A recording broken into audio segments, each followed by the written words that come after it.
Center za usposabljanje že 7 let uspešno nadaljuje zmagovito tradicijo.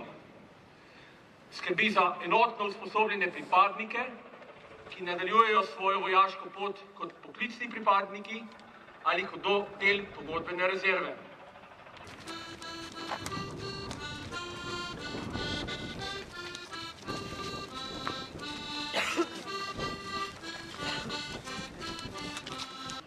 Jaz sem vesela, da se danes srečujemo ob tako pomembni slovesnosti, ne samo ob dnevu Centra za usposabljanje, ampak tudi v trenutku, ko za nekatere med vami to pomeni dokončno potrjen vstop v poklicne vrste Slovenske vojske, za nekatere, za tiste, ki ste bili prostovoljci na služenju vojaškega roka, pa da ste v teh 3 mesecih vojaškega usposabljanja za varnost svoje domovine naredili bistven korak naprej glede na svojo generacijo.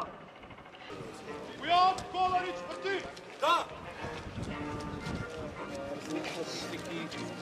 Ne zdržijo. Čestitamo.